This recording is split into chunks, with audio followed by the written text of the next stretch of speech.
செய்து முடிப்பார். தேவ செய்தியை நம்ம கேட்க போகிறோம். அதனுடைய தலைப்பு என்னன்னு கேட்டீங்கன்னா, சொன்னதை செய்பவர் சொல்லாததையும் செய்பவர் என்கிற ஒரு தேவ செய்தியை இன்னைக்கு நம்ம கேட்க போகிறோம். இந்த செய்தி மிகவும் நம்முடைய வாழ்க்கையில் ரொம்ப பயனுள்ளதாக இருக்கும். அதனால் தொடர்ந்து நீங்கள் அந்த செய்தியை கேட்டு ஆசீர்வாதங்களை பெற்றுக்கொள்ளுங்க. அன்பானவர்களே, சொன்னதை செய்பவர். இன்றைக்கி நிறைய மனிதர்கள் நிறைய பேசுகிறத கேட்டிருக்கணும். நான் சொன்னதை தான் செய்வேன், செய்கிறத தான் சொல்லுவேன், சொல்லாததையும் செய்வேன், இப்படியெல்லாம் பேசிகிட்டு இருக்கிறத பார்த்துருக்குறோம். ஆனால் அவர்கள் சில நேரத்தில் சொன்னதை செய்ய முடியாதபடி கூட போகலாம். அவங்க ஒருவேளை வாக்கு கொடுத்துருப்பாங்கன்னு சொன்னால் சில சூழ்நிலைகள் நிமித்தம் சில பணம் தருவேன் என்று சொன்னவர்கள் சிலது பணம் தர முடியாத ஒரு சூழ்நிலை வரலாம். அதனால் அப்படிப்பட்ட சூழ்நிலைகள் வரும் பொழுதும் மனநிலை மாறும் பொழுது கொடுக்கணும்னு நினைப்பாங்க, ஏதாவது சொன்னதை செய்ய நினைப்பாங்க. ஆனால் சில நேரத்தில் மனநிலை மாறும்போது அந்த வாக்கை மறந்து விடுகிறார்கள். இல்லைன்னா அவங்க என்ன பண்ணுவாங்க, வாக்கை மாற்றிக்கொள்கிறார்கள். இப்படி அருமையானவர்களே, மனிதர்களுடைய வார்த்தைகள் அப்படி தான் இருக்கும். ஆனால் நம்முடைய தேவன் யார் என்பதை புரிந்து கொள்ளுங்க. நம்முடைய தேவன் கர்த்தராக இயேசு கிறிஸ்து நேற்றும் இன்றும் என்றும் மாறாதவராக இருக்கிறார் என்பதை மறந்து விடாதீர்கள். அவர் வாக்கு மாறாதவராக இருக்கிறார். வாக்கு தத்தத்தை நிறைவேற்றுவதில் உண்மை உள்ளவராக இருக்கிறார். அவர் என்ன சொன்னாரோ அதை தான் செய்வாருங்க. அவர் என்ன செய்கிறாரோ அதை தான் சொல்லுவாருங்க. சில நேரத்தில் சொல்லாததை கூட அவர் செய்வார் என்பதை அருமையானவர்களை நாம் புரிந்து கொள்ள போகிறோம். வேத வசனத்தை எடுத்துக்கொள்ளும். என்னாகமம் 23:19 வசனத்தை நாம் பார்க்கும் பொழுது, பொய் சொல்ல அவர் மனுஷன் அல்ல, மனமாற அவர் மனுபுத்திரனும் அல்ல, அவர் சொல்லியும் செய்யாதிருப்பாரா, அவர் வசனித்தும் நிறைவேற்றாதிருப்பாரா என்கிற இந்த வசனத்தை நாம் பார்க்க வேண்டும். அப்போ நம்ம கவனிக்க வேண்டிய ஒரு ஆவிக்குரிய ரகசியம் என்ன தெரியுங்களா? கர்த்தர் சொன்னதை செய்வதில் அவர் வல்லவராக இருக்கிறார். சொன்னதை செய்கிறதுல வல்லவராக இருக்கிறார். அது மட்டுமல்ல, அதையும் தாண்டி என்னங்க கிரியை செய்கிறதுல, சொல்லாததையும் செய்கிறதுல அவர் அதை விட இன்னும் கிரியை செய்கிறதுல வல்லவராக இருக்கிறார் என்பதை நாம் மறந்து விடக்கூடாது. அதுக்கும் அருமையான அப்போஸ்தலர் பவுல் அழகான ஒரு வார்த்தையை சொல்றாரு. எபேசியர் 3:20 வசனம் சொல்லுகிறது, நாம் வேண்டிக் கொள்வதற்கும் நினைக்கிறதுக்கும் மிகவும் அதிகமாய் நமக்குள்ளே கிரியை செய்கிற வல்லமையின்படியே நமக்கு செய்ய வல்லவராகிய அவருக்கு அப்படின்னு அழகாக எழுதியிருப்பாரு. அப்போ நாம வேண்டிக் கொள்வதற்கும் நினைப்பதற்கும் மிகவும் அதிகமாய் நமக்குள்ளே கிரியை செய்கிற ஆண்டவர் என்று சொல்லாததையும் செய்கிறவராக நம்ம ஆண்டவர் இருக்கிறதை நாம் பார்க்கிறோம். அப்போ ஆண்டவருக்கு ரெண்டு நிலைகள்ல அவர் கிரியை செய்கிறதை பார்க்கிறோம். முதலாவது என்னன்னு கேட்டீங்கன்னா, அவருடைய முதல் நிலை என்ன தெரியுமா? சொன்னதை செய்வது. ஏன் சொன்னதை செய்கிறார்? முதல் நிலை என்னன்னு கேட்டீங்கன்னா, எதற்காக இப்படி சொன்னதை செய்கிறார் அப்படின்னா, நம்முடைய விசுவாசத்திற்காக அவர் கொடுத்த வாக்குத்தத்தங்கள் அப்படியே அவர் நிறைவேற்றி நம்முடைய விசுவாசம் பழுகி பெருகணும், விசுவாசத்தில் உறுதிப்படணும், விசுவாசத்தில் நிலைச்சிருக்கணுங்கிறதுக்காக நமக்கு சொன்ன வாக்குத்தத்தங்களை அவர் நிறைவேற்றுகிறார். இரண்டாவது நிலை என்ன தெரியுமா? சொல்லாததை செய்தல். அப்போ சில நேரத்தில் நாம கேட்கறதுல தயங்குறோம். நமக்கு புத்திக்கு எட்டாத எவ்வளவு காரியங்கள் உண்டு. நமக்கு என்ன தேவை என்பதை கர்த்தர் அறிந்து சொல்லாததை கூட நம்மளுடைய ஆசீர்வாதங்களை, நமக்கு வேண்டிய ஆசீர்வாதங்களை நமக்கு ஆண்டவர் நிறைவேற்றுகிறதை நாம் பார்க்கிறோம். அன்பானவர்களே, அப்போ நம்ம சொல்லாததையும் செய்கிற ஆண்டவர். வேதத்துல நிறைய பேருக்கு சொன்னதையும் செய்திருக்கிறாரு, சொல்லாததையும் செய்திருக்கிறாரு. அதுல ஆபிரகாமை குறித்து நம்ம பார்ப்போமா?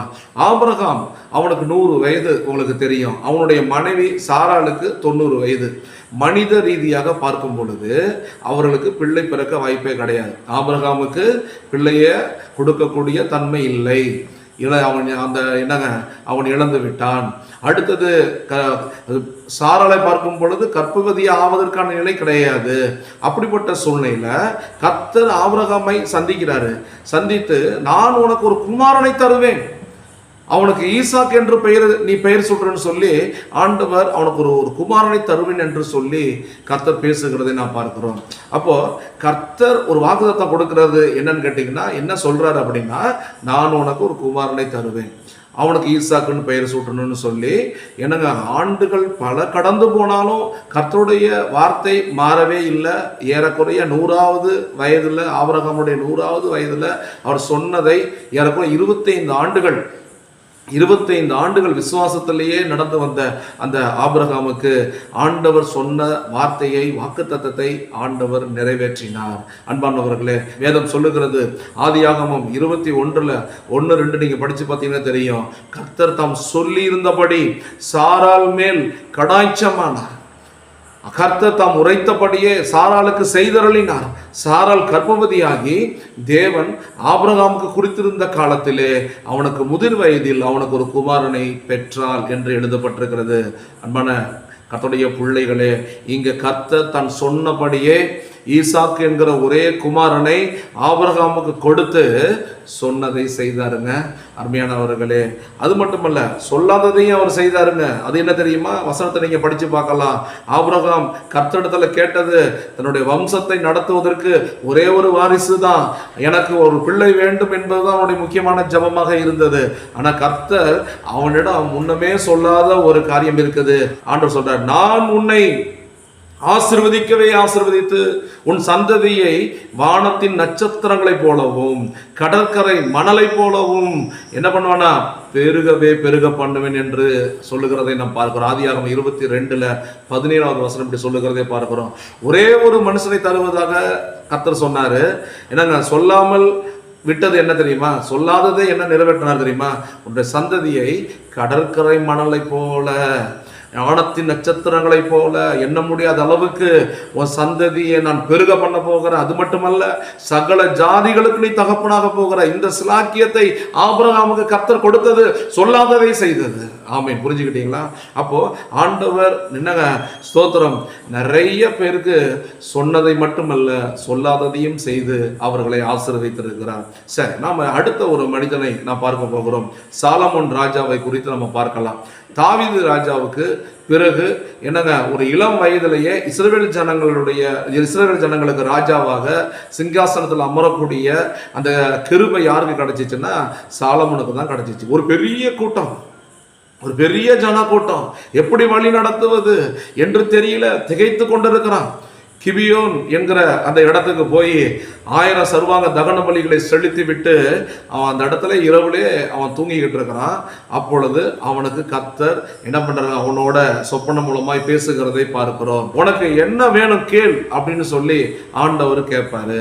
வசனம் இருக்கிறது, வசனத்தை படிங்க. 2 நாளாகமம் 1:7 சொல்லுது, அன்று ராத்திரியிலே தேவன் சாலமோனுக்கு தரிசனமாகி, நான் உனக்கு கொடுக்கத்தக்கதாக நீ விரும்புகிறதை என்னிடத்தில் கேள் என்றார்.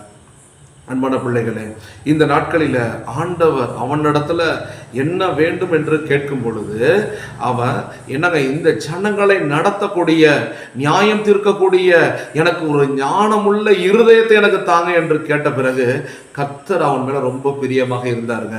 இது ஞானத்தை தருவேன் என்று கர்த்தர் சொன்ன ஒரு வார்த்தை என்ன தெரியுமா? 1 ராஜாக்கள்ல 3வது அதிகாரம் 12வது வசனம் சொல்லுகிறது, உன் வார்த்தைகளின்படி செய்தேன், ஞானமும் விவேகமும் உள்ள இருதயத்தை உனக்கு நான் தந்தேன். உனக்கு சமமானவன் உனக்கு முன் இருந்ததும் இல்லை, உனக்கு சமமானவன் உனக்கு பின் எழும்புவதும் இல்லை என்று சொல்லி 1 ராஜாக்கள் 3வது அதிகாரம் 12வது வசனத்துல எழுதப்பட்டிருக்கிறதை பார்க்கிறோம். அப்போ ஆண்டவர் சொன்னபடியே உலகத்திலேயே மிக சிறந்த ஞானத்தை சாலமோனுக்கு கொடுத்து சொன்னதை நிறைவேற்றினாருங்க. அன்பான தேவனுடைய பிள்ளைகளே, இப்பொழுதும் நல்லா புரிந்து கொள்ளுங்க, சொல்லாததையும் ஆண்டவர் சாலமோனுக்கு கொடுத்தார். என்ன கொடுத்தார் தெரியுங்களா? அல்ல கவனிங்க, வசனத்தை நீங்க படிச்சு பார்க்கலாம். சொல்லாததையும் கர்த்தர் அவனுக்கு என்ன செய்தார் தெரியுங்களா? வசனம் 1 ராஜாக்கள் 3:13 வசனத்தை படிக்கும் பொழுது, இதுவும் அல்லாம நீ கேளாத, இதுவும் அல்லாமல் நீ கேளாத ஐஸ்வர்யத்தையும் மகிமையையும் உனக்கு தந்தேன். உன் நாட்கள் எல்லாம் ராஜாக்களில் உனக்கு சமமானவன் ஒருவனும் இருப்பதில்லை என்று அழகான ஒரு வாக்குத்தத்தத்தை ஆண்டவர் அவனுக்கு கொடுக்கிறார். அல்ல அருமையான தேவனுடைய பிள்ளைகளே, அப்போ ஞானத்தை மட்டும் தருவதாக கர்த்தர் வாக்கு கொடுக்கிறாரு. ஆனால் சொல்லாதது என்னன்னு கேட்டீங்கன்னா, பெரிய ஐஸ்வர்யத்தையும் உலக நாடுகளுக்கெல்லாம் ஒரு கீர்த்தியையும் மகிமையையும் சாலமோனுக்கு ஆண்டவர் என்ன பண்றாருங்க, தந்து சொல்லாததையும் செய்தார் என்பதை நாம் மறந்துவிட வேண்டாம் அன்பானவர்களே. அதனால தான் சொல்லுகிறேன், ஆண்டவர் சொல்லாததையும் செய்கிறவர். உங்களுடைய வாழ்க்கையில கர்த்தர் சொன்ன காரியங்கள் மட்டுமல்ல, சொல்லாத காரியங்களையும் செய்து உங்களை அடுத்தது கர்த்தருக்கு ஆசீர்வாதத்தின் மேல ஆசீர்வாதத்துக்குள்ள தேவன் உங்களை நடத்தி கொண்டு வருவார். அடுத்தது யாருன்னு கேட்டீங்கன்னா, தாவீது ராஜாவை குறித்து நம்ம பார்க்கலாம். தாவீது ராஜா தேவனுக்கு இருதயத்துக்கு ஏற்றவனாக அவன் இருந்தான். எப்பொழுதும் 7 தடவை துதிக்க துதிக்க துதிக்க துதிக்க ஆண்டவருடைய இருதயத்துக்கு ஏற்ற ஒரு பரிசுத்தவானாக தாவீது காணப்பட்டான். பாருங்க, ஆடுகளை மேய்த்து கொண்டிருந்தவன் சாமுவேலை பார்த்து கர்த்தர் சொல்றாரு, சவுலை விட்டு என்னங்க அவனை ராஜாவாக நான் அவனை என்ன பண்ண எடுத்து போட்டுட்டு ஒரு புதிய ராஜாவை இஸ்ரவேல் ஜனங்களுக்கு நான் ராஜாவை நான் ஏற்படுத்துறேன்னு சொல்லி ஈசாய் இடத்துக்கு அவன் வீட்டுக்கு போ, அங்க அவனுடைய மகன்ல ஒருத்தர் நான் என்ன பண்றேன் இஸ்ரவேல் ஜனங்களுக்கு ராஜாவாக நான் அவனை அபிஷேகம் பண்ணுன்னு சொல்லி அனுப்பின உடனே சாமுவேல் நேரம் ஈசா வீட்டுக்கு வராரு. அவனுடைய பிள்ளைகள் எல்லாம் வரிசையா நிற்கிறாங்க. ஆனா ஒரு பிள்ளையும் கர்த்தர் ஏற்றுக்கொள்ளவில்லை. இவனல்லன்னு கர்த்தர் சொல்றாரு. ஆனால் சாமுவேல் கேட்கிறார், இன்னும் யாராவது உனக்கு ஒரு பிள்ளை இருக்கிறாங்களோன்னா, ஆமா இருக்கிறான், ஆடு மேய்த்து கொண்டு இருக்கிறான்னு சொல்லிட்டு, அன்பானவர்களே, தாவீது இந்த தகப்பன் கூட நேசிக்காதவனாக இருந்திருக்கிறான். ஏன்னா எல்லா பிள்ளைகளையும் கொண்டு வான்னு சொன்ன உடனே தாவீதையும் ஆள் விட்டு அனுப்பி கொண்டு வந்திருக்கணும் இல்லையா? அப்போ எல்லாராலையும் நேசிக்க முடியாதவனாக தாவீது இருக்கிறான். ரெண்டாவது, சொந்த சகோதரர்கள் தன்னுடைய தாய் வயிற்றுல தங்களோடு சேர்ந்து பிறந்த தாவீது, அப்பா தாவீது ஆடு மேய்ச்சிக்கிட்டு இருக்கிறான், அவனை கொண்டு வாங்கன்னு சொல்லி சகோதரர்கள் சொல்லணும் இல்லையா? எல்லாராலையும் புறக்கணிக்கப்பட்டு கடந்த ஒரு சிறுவன் தான் தாவீது. கர்த்தர் அவனை தேடி வந்தார். அருமையானவர்களே, அப்ப சாமுவேல் தீர்க்கதரிசி மூலமாக கர்த்தர் தாவீதை அபிஷேகம் பண்றாரு. நீ இஸ்ரவேலின் ராஜாவாய் என்று என்ன பண்றாரு சொல்லி அவன் அபிஷேகம் பண்ணுகிறதை நாம் பார்க்கிறோம். அப்போ தாவீதுக்கு ஏகப்பட்ட போராட்டங்கள் உண்டு. சவுல் ராஜா மூலமாய் வருகிற பயங்கரமான மரண பயமுறுத்தல்கள், அப்புறம் என்னன்னு கேட்டா வனாந்தரத்துல ஓடி அலைந்து கொண்டிருக்கிற காரியம், இப்படி பல தடைகள் வந்தாலும் கர்த்தர் சொன்ன வார்த்தையை ஏற்ற காலத்துல அவர் என்ன பண்றாரு நிறைவேற்றினதை நாம் பார்க்கிறோம். ஆடு மேய்க்கிறவனை சிங்காசனத்துல அமர வைத்து கர்த்தர் தன் சொன்னதை அப்படியே செய்து முடித்தார். சரி, சொல்லாதது என்ன அப்படின்னு கேட்டீங்கன்னா, தாவீது தன்னுடைய வாழ்நாள்ல இஸ்ரவேலின் ராஜாவாக வேண்டும் என்கிறத மட்டும்தான் எதிர்பார்த்துக்கிட்டு இருந்தான். ஒரு முறை ராஜாவாகி விட்டுட்டா போதுன்ற இதுவே ஒரு பெரிய காரியம் இல்லையா? இஸ்ரவேல் ஜனங்களுக்கு ராஜாவாகிறது சாதாரண காரியமா? அதுவே ஒரு பெரிய காரியம் இல்லையா? ஆனா கர்த்தர் அவனிடம் சொல்லாத ஒரு நித்திய ஆசீர்வாதத்தை அவன் மேல வைக்கிறாருங்க. அது என்ன நித்திய ஆசீர்வாதம்னா, இவன் எதிர்பார்த்தது ஒரு ராஜ்யம், எனக்கு இஸ்ரவேல் ஜனங்களுக்கு ராஜாவாக வேண்டும் என்கிற ஒரு ராஜ்யம். ஆனா கர்த்தர் நித்தியமாக நித்திய சிங்காசனத்தை கொடுக்கக்கூடிய இயேசு கிறிஸ்து அவனுடைய சந்ததியில தான் பிறக்க வேண்டும் என்பதை ஆண்டவர் சொல்லாததையும் செய்ததை நாம் பார்க்கிறோம். 2 சாமுவேல் 7வது அதிகாரத்தில் 12வது வசனத்தை 16வது வசனத்தை நீங்க படிச்சு பார்த்தீங்கன்னா, நான் உனக்கு முன்பு உன் கற்ப பிறப்பாகிய உன் சந்ததியை எழும்ப பண்ணி அவன் ராஜ்யத்தை நிலைப்படுத்துவேன், உன் ராஜ்யமும் உன் சிங்காசனமும் என்றென்றைக்கும் நிலைப்பட்டிருக்கும். அப்போ தாவீதுக்கு ஒரு தற்காலிக ராஜ்யத்தை தான் கர்த்தர் தருவதாக சொன்னாரு. ஆனால் அவனிடம் சொல்லாமலேயே அவன் வம்சத்துல உலக இரட்சகராகிய இயேசு கிறிஸ்து பிறக்கிறதையும் அவனுடைய சிங்காசனம் என்றென்றைக்கும் நிலைத்திருக்கும்படிக்கும் செய்து சொல்லாததையும் அந்த உன்னதமான ஆசீர்வாதத்தையும் தாவீதுக்கு ஆண்டவர் கொடுத்தார் என்பதை நாம் மறக்க வேண்டாம். ஆமென். அருமையான தேவனுடைய பிள்ளைகளே, பார்த்தீங்களா? அப்போ கர்த்தர் சொன்ன காரியத்தை மட்டுமல்ல, சொல்லாத காரியத்தையும் அவர் நிறைவேற்றினார் என்பதற்கு இதெல்லாம் உங்களுக்கு ஒரு வாக்கு என்ன சொல்றாங்க, ஒரு சாட்சியாக ஆதாரமாக நான் உங்களுக்கு சொல்லியிருக்கிறேன். அன்பானவர்களே, இன்னும் ஒருத்தரை கூட நம்ம பார்க்கலாம். யாருன்னு கேட்டிங்கன்னா, யோசேப்பு. அவனுக்கு ஒரு பெயர் வைக்கலாம், பொறுமையின் சிகரம்னு பேர் வைக்கலாங்க. அப்பா எவ்வளவுப்பா அடி வாங்குவான், எவ்வளவுதான்ப்பா அடி வாங்குவான், எவ்வளவுதான்ப்பா தாங்குவான், எவ்வளவுதான் தாங்குவான். பொறுமையின் சிகரமாகிய அந்த யோசேப்பை குறித்து நம்ம பார்க்க போகிறோம். பாருங்க, யோசேப்புக்கு 2 சொப்பனம். ஒரு சொப்பனம் வயல்வெளியில இவனுடைய அரிக்கட்டு நிற்கிது, மற்ற எல்லா அரிக்கட்டுகளும் என்னங்க தலை சாய்ந்து நிற்குது, இவனுடைய அரிக்கட்டுப்பட்டு தலையை உயர்த்தி நிற்குது. ஒரு தரிசனம். 2வது தரிசனம், சூரிய சந்திரன் 11 நட்சத்திரங்கள் என்ன பண்ணது, எல்லாம் அவனை வணங்கிட்டு இருக்குது. இதுதான் சொப்பனம். இந்த சொப்பனத்தை போய் தகப்பன்ட்டையும் சகோதரனையும் சொன்ன உடனே அவங்க சந்தோஷப்படலை, பொறாமை கொண்டு அவனை கடைசியாக கொல்ல வேண்டும் என்கிற நினைவில் என்ன பண்றாங்க, அவனுக்கு விரோதமாக எழும்பினதை நாம் பார்க்கிறோம். அது மட்டுமல்ல, சகோதரர்களால் வெறுக்கப்பட்டு ஒரு பெரிய குழியில தள்ளப்பட்டது மட்டுமல்ல, எகிப்துல அடிமையாக விற்கப்பட்டவன் தான் இந்த யோசேப்பு என்பதை மறந்து விடாதீங்க. யோசேப்புக்கு ஆண்டவர் சொன்னது ஒரு சொப்பனம் மூலமாய் ஒரு காரியத்தை சொன்னார். என்ன சொன்னார்னா, உன்னுடைய சகோதரர்கள், உன்னுடைய தகப்பனும் உன்னுடைய சகோதரர்களும் தலை என்ன பண்ணுவாங்க, உன்னை வணங்குவார்கள். இதுதான் கர்த்தர் அவனுக்கு சொல்லி கொடுத்தது. பல ஆண்டுகள் கழித்து அவனுக்கு அதை நிறைவேறுகிறதை நாம் பார்க்கிறோம். எப்படின்னா, அடிமைதனம், சிறைசாலைக்கு போறது, இப்படி பல உபத்திரவத்தின் வழியாக கடந்து போகிறான். கர்த்தர் சொப்பனத்துல சொன்னதை அப்படியே எப்ப எங்க நிறைவேற்றுகிறார் என்று சொன்னால், ஆதியாக 42:6 சொல்லுகிறது, யோசேப்பு தேசத்தின் அதிபதியாக இருந்தான், அவனே தேசத்து ஜனங்களுக்கெல்லாம் தானிய விற்கிறவனாக இருந்தான். யோசேப்பின் சகோதரர் வந்து தரையிலே முகங்குப்புற விழுந்து அவனை வணங்கினார்கள். இது பாருங்க, எத்தனை வருடங்கள் கழித்து இந்த கர்த்தர் சொன்ன அந்த வாக்கு தத்தம் நிறைவேறுகிறதை நீங்க பாருங்க. அன்பானவர்களே, அப்ப என்ன கேட்டீங்கன்னா, சொல்லாததையும் செய்கிறவர். சொப்பனத்தின்படி யோசேப்பின் குடும்பத்தார் அவனை வணங்குவார்கள். இதுதான் அவனுக்கு சொல்லப்பட்ட செய்தி. அல்ல, புரிஞ்சுங்க. அடுத்தது, அவன் தன்னுடைய குடும்பத்தில் உயர்வடைவான் என்று தான் நினைச்சிருப்பானே தவிர, கர்த்தர் அவனுக்கு சொல்லாத ஒரு பிரம்மாண்டமான ஒரு புகழ் என்ன தெரியுமா?